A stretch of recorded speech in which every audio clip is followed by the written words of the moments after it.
जय श्री कृष्ण दोस्तों। अक्सर लोगों के मन में एक सवाल आता है कि अच्छे लोगों के साथ बुरा क्यों होता है। दूसरे शब्दों में कहा जाए तो यह होगा कि अच्छे लोग ही दुखी क्यों रहते हैं।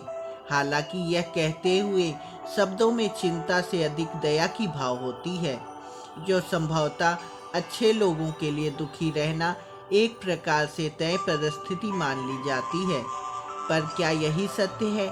क्या इसे मानकर अच्छाई से किनारा कर लिया जाना चाहिए, या ऐसे लोगों को एक अलग मानव की कैटेगरी में रखना चाहिए? तथ्यों की सूक्ष्मता से निरीक्षण करें तो परिदृश्य कुछ और भी दिखाई देते हैं। सबसे पहले तो यह कि अच्छे लोग किसे कहा जाना चाहिए, या यह कि अच्छे लोगों को किस श्रेणी में रखना चाहिए।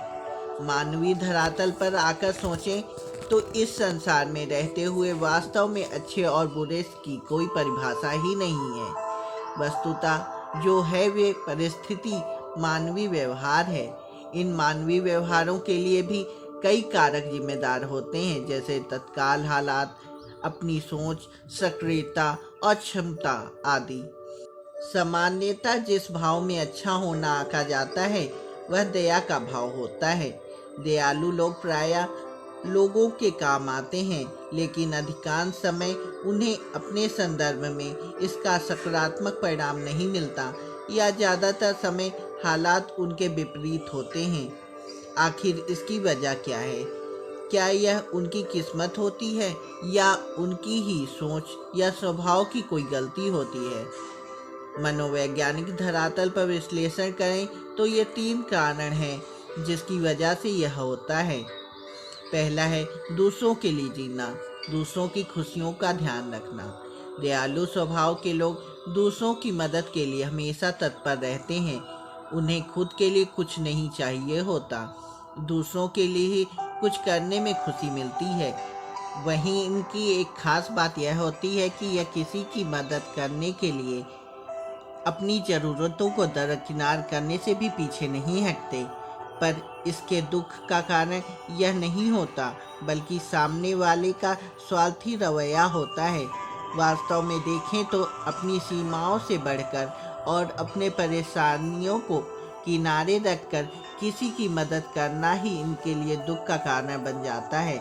ऐसे व्यक्तियों के लिए लोग यह मानकर चलते हैं कि ये हर वक्त उनके साथ ही होंगे और खुद से पहले उनके बारे में ही सोचेंगे। उनसे मदद की चाह रखने वाले लोग भले ही उनके लिए कुछ ना करें, लेकिन इनमें कभी न कभी ना नहीं सुनना चाहते। एक क्षेत्रीय कहावत है, करने की 100 शिकायत, ना करने की 1 शिकायत। यही इन दयालु लोगों के साथ भी होता है। जब कभी किसी के हालात में पड़कर ये सामने वाले को गलती से भी कुछ करने के लिए ना कह दे, या परिस्थिति बस मदद ना कर पाए, तो सामने वाले व्यक्ति के मन में यह आ जाता है कि अब ये उनके काम नहीं आएंगे। नतीजा यह होता है कि वे उनकी बातों, सोच, निर्णयों को अनदेखा करना शुरू कर देते हैं। यही बात इन्हें दुखी करती है। आपको यह समझने की ज़रूरत है कि यह आपका कोई बुरा रवैया नहीं है जिसके लिए आपको दुखी होना चाहिए या पछताना चाहिए, बल्कि यह सामने वाले का स्वार्थ है, जो किसी की ज़रूरतों को समझे बिना हमेशा उसकी मदद लेना चाहते हैं। इसे समझते हुए आप पछतावे के भाव से निकल जाएंगे और अपनी प्राथमिकताओं के साथ चलें। बार बार ऐसा होना आपका दिल दुखाएगा, और हो सकता है मदद करने के अपने स्वभाव को ही आप गलत मानने लगें, जबकि ऐसा नहीं है। इसलिए अपने दिल की सुने और अपने कड़वे अनुभवों का प्रभाव अपने स्वभाव पर ना आने दें। दूसरा है खुद की परवाह करना, स्वार्थी बनना नहीं होता। दयालु लोगों में एक और बात होती है, वह यह कि ये अपने लिए शायद ही कभी जी पाते हैं। इनकी प्राथमिकता में कभी परिवार, कभी रिश्तेदार, तो कभी दोस्त आ जाते हैं।